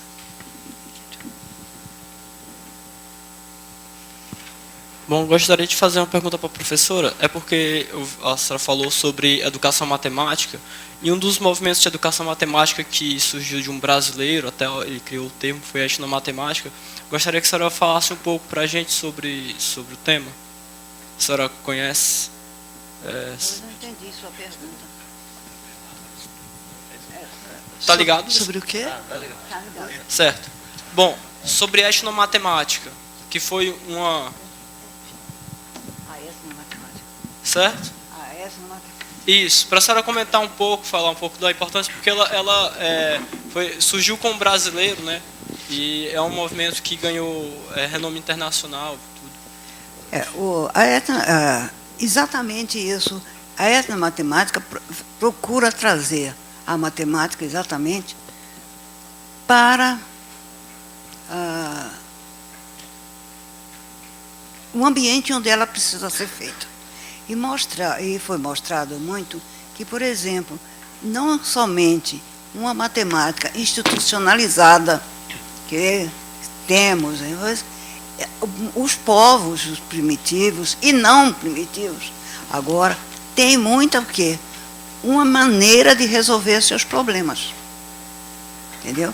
Então, realmente, isso aí foi uma maneira de quebrar um pouco essa coisa daquela matemática muito institucionalizada.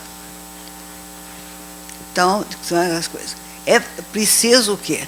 Não digo que você tenha que ficar somente naquela matemática para necessidade, mas a partir dessa você chegar à matemática institucionalizada.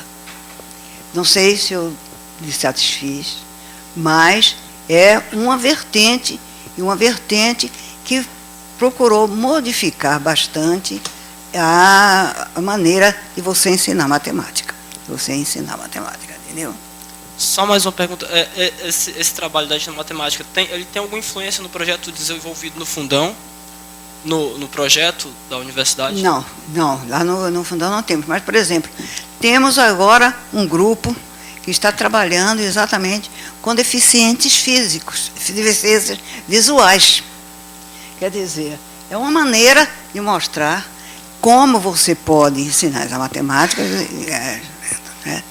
Então, isso daí é uma coisa que se fala hoje muito na inclusão, mas como temos que preparar esses professores, e parece que eu falei muito só na formação dos professores para o ensino básico, mas eu acho que é essencial nós modificarmos a formação desses professores, como foi falado, um número tão grande de universidades que são abertas aí, que tenham pessoas com boa formação e que tenham a possibilidade de ter uma formação continuada.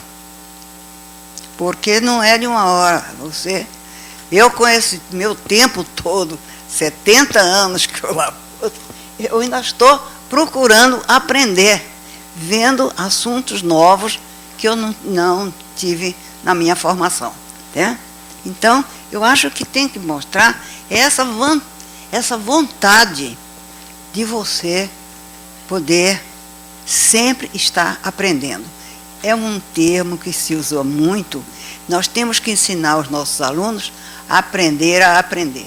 Aliás, é seu pai, que tem até um artigo falando sobre isso, o Moisés Sensibai, que é exatamente o grande problema. Temos que ensinar a aprender. Obrigada.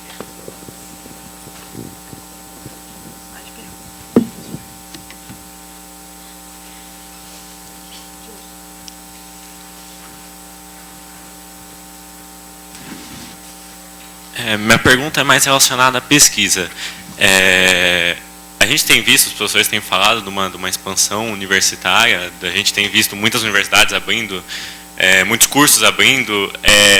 Isso também acarreta que muitos cursos de pós-graduação também têm se abertos ou têm se expandido. Em matemática, em particular, como um possível futuro pós-graduando, eu tenho visto um pouco, conhecido um pouco os programas novos, e o que, pelo menos uma visão que eu tenho, é que se vê muito uma expansão, principalmente em sistemas dinâmicos, em EDP. Em EDP você encontra, inclusive, pesquisadores tanto já consolidados, como pesquisadores novos, isso em todos os programas de pós-graduação. Em sistemas dinâmicos você encontra, talvez até em virtude da visibilidade que o INPA tem nacionalmente e internacionalmente em sistemas dinâmicos, você encontra muitos pesquisadores muito novos em sistemas dinâmicos. Como exemplo, eu tenho no próprio departamento lá da minha universidade, que temos acho que em torno de 7 ou 8 professores de sistemas dinâmicos, todos não têm mais que 15 anos de carreira. Como é o cenário nacional, existe alguma política de expansão da matemática em outras áreas, como acredito que tenha sido uma política de expansão em sistemas dinâmicos, aproveitando também um vínculo com o INPA ou em outras áreas? Existe alguma visão nesse sentido, a médio e longo prazo?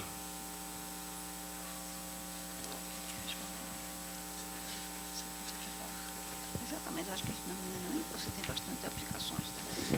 Quer dizer, então, é verdade que a gente está vendo vários novos cursos de mestrado e inclusive de doutorado sendo criados pelo Brasil afora, né? Temos Salvador com Sergipe, no Centro-Oeste temos em Goiás, tem o programa de Manaus com, não me lembro exatamente, quer dizer, essa expansão toda, ela está se dando dentro desse quadro que eu tentei descrever para vocês, de tentar aproveitar o material humano que está sendo formado nos cursos de doutorado no Brasil e no exterior, né? As universidades estão competindo umas com as outras no sentido de pegar os melhores profissionais, né? E estamos pegando o que tem aí. Quando se fala em abertura de concurso para professor em Florianópolis, algumas pessoas falam: nós precisamos privilegiar a área de não sei o que está muito fraca. Eu falo assim, gente, a gente vai fazer isso quando a gente tiver condições de selecionar. Porque hoje em dia o número de candidatos é tão pequeno que qualquer tipo de restrição que você fizer, você vai abaixar a qualidade. Então, eu tenho sido um defensor de que todos os concursos para contratação de professor têm que ser feitos em matemática. Não se deve fazer um concurso em álgebra, um concurso em geometria, um concurso nisso ou naquilo. Pelo que eu entendo, quer dizer, o que está acontecendo é que essas pessoas que estão se formando no Brasil estão se distribuindo aí. Claro que um lugar como o INPA, que é um lugar que tem uma formação muito, muito ampla de professores, está produzindo muitos doutores em sistemas dinâmicos e esse pessoal está ocupando essas posições. Mas que eu saiba, não existe nenhuma política nem do governo, nem da SBM, nem de universidades, de se privilegiar uma área ou outra área. As áreas competem entre si. Posso? É porque eu li, acredito, há umas 2 semanas, uma reportagem de Aquapales, em que ele mesmo enfatizou que o próprio INPA, alguns anos, não sei exatamente quantos, ao invés de se preocupar em se expandir como instituto, crescer como instituto, se preocupou em fortalecer algumas áreas específicas, como, por exemplo, sistemas dinâmicos. Não creio que como um reflexo pensado, mas talvez como um reflexo impensado, isso é uma visão minha, isto é claro que acaba refletindo em outros programas, porque as pessoas, quem está nascendo na matemática ainda, acaba vendo grandes pesquisadores, como Arthur Ávila, Marcelo Viana e outras pessoas, acabam se espelhando nesses e seguindo uma mesma direção. Existe talvez o risco de repente, ficarmos especializados em uma área e nas demais ficarmos, sei lá, talvez enfraquecidos, porque eu vejo, alguns professores lá de Rio Preto mesmo, não foi só um, foram vários que me falaram que lá tem sofrido uma carência muito grande na área de álgebra, por exemplo. Inclusive, eles abrem concursos procurando pessoas de álgebra, porque todas as pessoas de álgebra já têm muito tempo de casa e acaba com isso nem conseguindo dar cursos de álgebra decentemente. Daqui a alguns anos pode não haver mais professores específicos de álgebra para dar cursos de álgebra. Isso não é possível que aconteça em outras áreas também? Eu acho que você tem toda a razão, e esse é um problema muito sério que nós enfrentamos lá em Santa Catarina também. Tem um desbalanceamento, faltam professores na área de álgebra, faltam professores na área de geometria, tanto que recentemente, na semana passada, numa reunião com a pró-reitora, eu coloquei esse problema para ela e nós conseguimos que a pró-reitora se comprometesse a abrir 2 concursos específicos de professor titular, uma coisa que faz 10 anos que não abre concurso de professor titular, um na área de geometria e um na área de álgebra. A nossa única professora ativa de álgebra está se desdobrando em 1000 para conseguir dar todos os cursos de álgebra e não consegue. Geometria, a nossa situação é um pouco complicada também. Então, eu acho que, eu não sei qual que é a proposta de solução desse problema, mas o problema realmente existe. Eu acho que nós somos fruto da nossa história, né? E ainda da pouca maturidade da nossa comunidade matemática. A matemática no Brasil, ela é bastante recente. Eu acho que tem 50 anos que nós produzimos matemática a nível de pesquisa internacional. Então, é uma curta história, né? E certas áreas se desenvolveram mais que as outras, claro, por características, porque tinham lideranças e coisas do gênero, né? Isso claro que se reflete, né, na distribuição, né, entre as áreas dos matemáticos. Há uma predominância de algumas áreas sobre outras. Não quer dizer que as áreas sejam mais importantes que as outras, né? Mas eu acho que nós chegamos a um grau de maturidade que nos permite de tentar induzir certas áreas, por exemplo, a área de teoria dos números, que é muito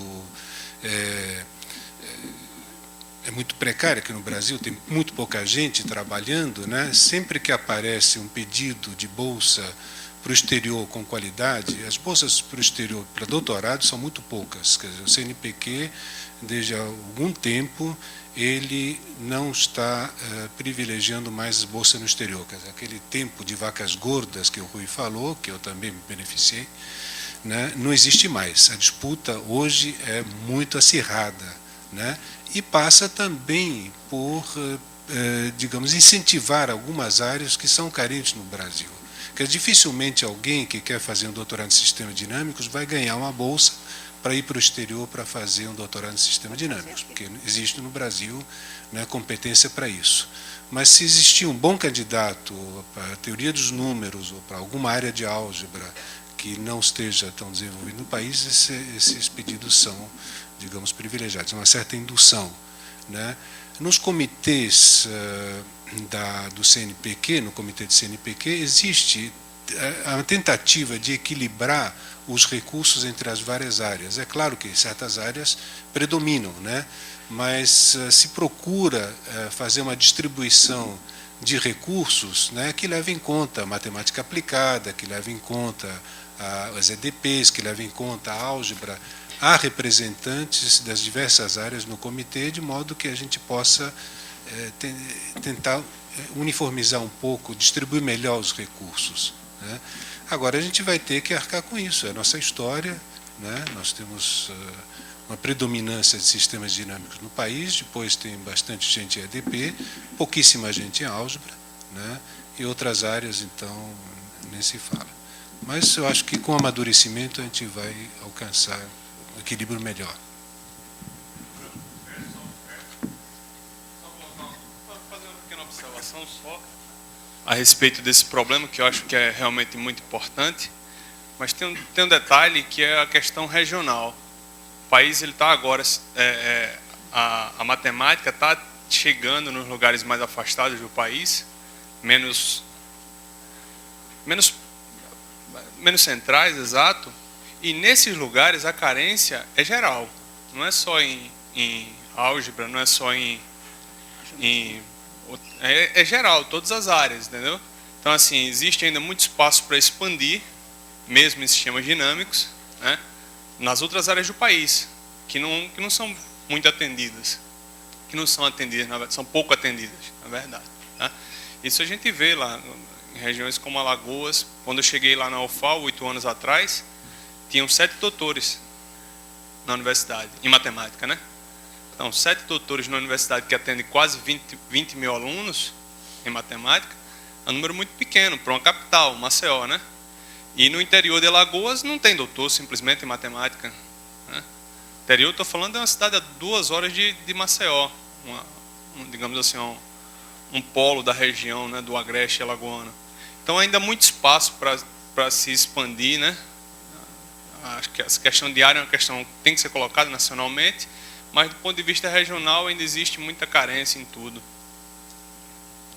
Se me permite, a carência é generalizada. Até nos grandes centros, hoje em dia, nós sentimos essa carência. Eu acho que a nossa comunidade está crescendo lentamente. Então, eu acho que está na hora da gente estimular nossos jovens, né, a abraçar essa carreira, que é uma linda carreira, né, e que tem muito lugar ainda para ser ocupado. Agora, eu acho também que a distribuição da matemática no país está melhorando. Quer dizer, eu fico impressionado de ver a qualidade da matemática que se faz em lugares que eram impensados, quer dizer, que não tinha tradição antigamente. Então, você vai... Qualquer lugar que você vai onde tem uma universidade federal, né, você fica surpreso com a qualidade dos nossos jovens que estão lá, bem formados, trabalhando, orientando iniciação científica, quando tem mestrado, orientando mestrado. Né.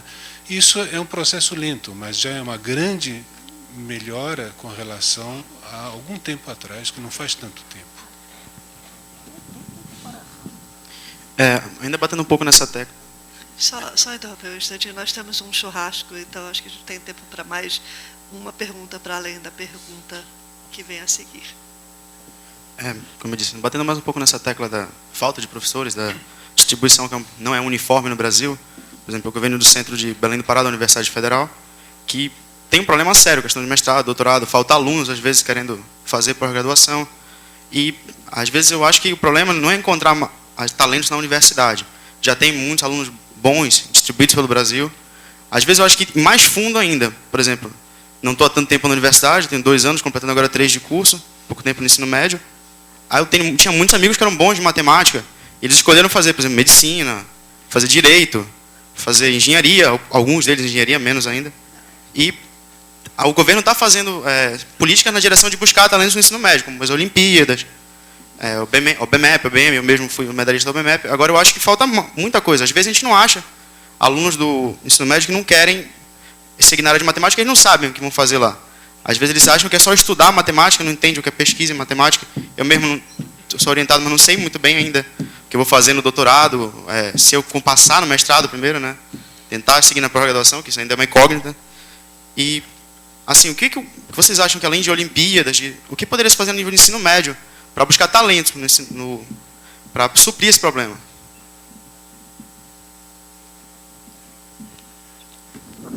Eu acho que exatamente depende muito do professor do ensino básico.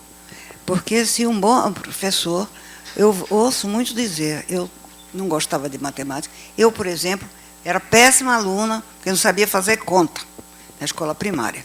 Quando eu fui para a escola normal, fui aluna do Luiz Freire, aí comecei a gostar de matemática. Então, quer dizer, isso é também muito importante ter o professor que possa, então, mostrar que fazer matemática é importante, é bonito e até faz a gente ficar jovem. Tá? Obrigada.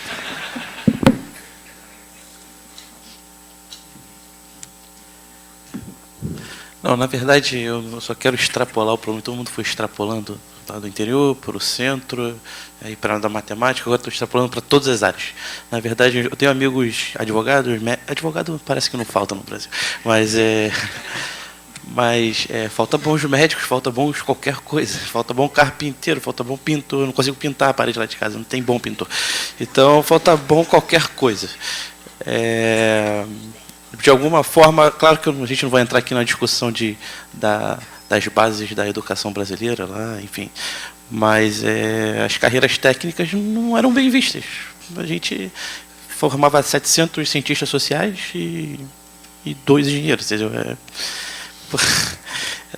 De alguma forma, no Brasil, ser um cara que tem formação técnica não era bem visto. Você era visto como um cara que tem uma visão curta, enquanto o cientista social tem uma visão super ampla, ele sabe tudo, de tudo. Claro que não sabe nada de nada, mas acho que isso é uma coisa que está mudando. Eu vejo lá pela FRJ, os meus alunos de engenharia eles são excelentes. São excelentes, eles são incrivelmente bons. E alguns já têm mudado para matemática, porque já não é mais vergonha gostar de coisas extremamente técnicas. De certa forma, ser nerd tá na moda. Não, mas é verdade. Tem o Big Bang Theory. Eu acho que é uma questão, porque a gente tenta, não é uma coisa do governo, que a gente sempre pensa que o que o governo pode fazer, mas a gente esquece que o governo não tem tanta ingerência assim sobre as preferências das pessoas. As pessoas preferem coisas por motivos diversos. E há um tempo atrás não era legal ser um cara que era técnico, você era visto como uma topeira. Agora não, agora você é bem visto. Então os nossos alunos de engenharia são muito melhores que quando eu entrei, por exemplo. É muito melhores. É verdade que na matemática a gente tem pouquíssimos alunos. Mas eu vou te dizer que os pouquíssimos alunos que entraram no FRJ recentemente são excelentes. São caras assim, incríveis. É muito prazeroso trabalhar com eles. Então, a gente está competindo com a engenharia está competindo com a medicina, enfim, uma competição terrível. Mas eu acho que o prognóstico vai está melhorando e não tem muito a ver com o governo, tem a ver com as preferências das pessoas, enfim.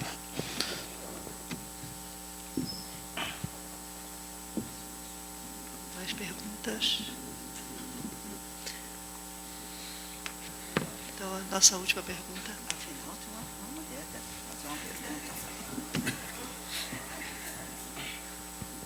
Boa noite. Nesse período agora da jornada de iniciação, né, acho que muitos aqui conversaram, tiveram várias experiências uns com os outros, e uma das nossas conversas assim na hora de intervalo, né, era sobre a questão da matemática pura, porque vimos muito aqui matemática aplicada, e o professor aqui falava muito assim, para mim matemática é se divertir. E assim, eu gostaria da visão de vocês em relação à matemática pura. Que preconceito é esse em se divertir, em fazer a matemática pura, porque, querendo ou não, o professor aqui de Física e Matemática falou que futuramente pode ser aplicado. Então, assim, em relação à questão do incentivo à matemática pura e à matemática aplicada ao mesmo tempo, né? Porque o INPA, Instituto de Matemática Pura e Aplicada. Então, qual a visão de vocês em relação a isso? Porque tudo tem que ter aplicação. O pedagogo chega com a aplicação. Então...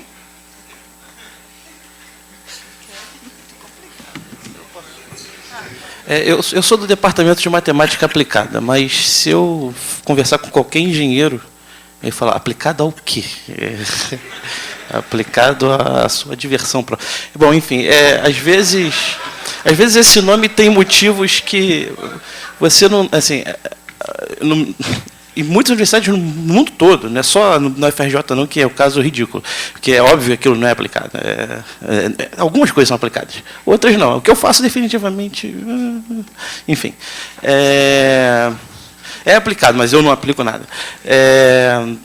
Mas eu acho que o nome em cada instituição tem um motivo, porque é aplicado, porque é puro, mas eu acho que você não devia prestar muita atenção nisso, não. É porque, às vezes, você tem que aplicar para grants, você corta para o CNPq esse vídeo, mas você tem que aplicar para projetos, etc. E os caras pedem. Hoje em dia, se não tiver uma aplicação social, então, você tá frito. Então, às vezes, o nome é só um nome. Ser aplicado aí não se liga muito nisso, não. Mas aí o CNPq não ia financiar. Se eles botassem matemática disfarçada, que nem bolsa de produtividade do CNPq. Podia ser bolsa de diversão do CNPq, mas eles não iam financiar. Você tem que falar bolsa de produtividade, que é o nome marxista que colou ao longo dos anos. Mas é só isso, né? Nada demais.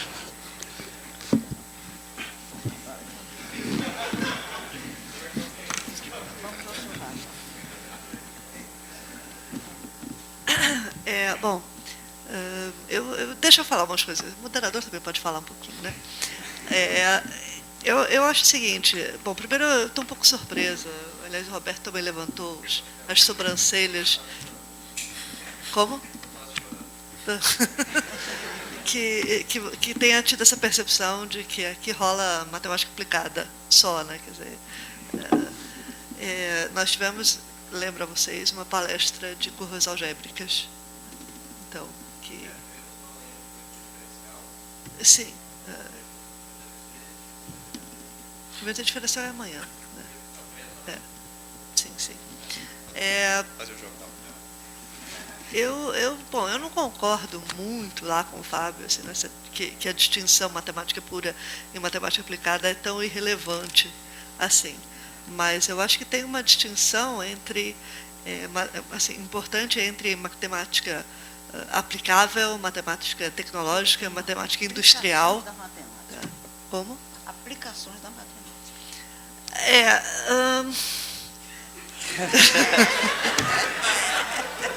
Matemática aplicada é ciência básica.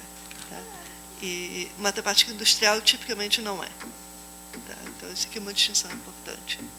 Matemática industrial é quando você pega uma teoria que já está pronta e aplica num problema. Então, um problema novo, mas você aplica uma teoria pronta. Tá? Enquanto que matemática aplicada, você está estudando um problema do ponto de vista, o que te interessa é a aplicação.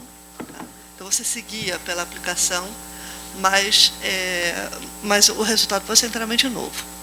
Tá? Você não sabe, tem uma pergunta no fim do caminho. Tá? Uma pergunta matemática no final do caminho. Bom, deixa eu acrescentar só uma coisinha rapidinho. Eu que avisei da hora, mas não vou acrescentar de qualquer maneira. Porque, quer dizer, eu acho que é importante também, vendo as palestras aqui, acompanhando as jornadas, eu cheguei a pensar que talvez a gente tenha privilegiado um pouquinho, certamente sem querer, a análise. Mas eu acho que é importante distinguir a análise de matemática aplicada. Se você falar para o Eduardo Teixeira, quando ele estiver tomando um copo d'água, que ele é um matemático aplicado, ele vai se engasgar. Então, assim, são coisas distintas. Quer dizer, certamente a análise é uma coisa que muito naturalmente você cai em física, você cai em coisas tipo gelo derretendo lá da palestra dele, mas aquilo não é matemática aplicada, aquilo é análise funcional, aquilo é cálculo variacional, aquilo é várias coisas, mas não é matemática aplicada. Bom, mas claro que críticas e sugestões são sempre bem-vindas, inclusive tem aquela caixinha ali para todo mundo se manifestar a respeito. Muito bem. Bom, eu acho que dado o avançado da hora, tá, e o churrasco que nos espera, eu acho que eu vou encerrar aqui a nossa discussão.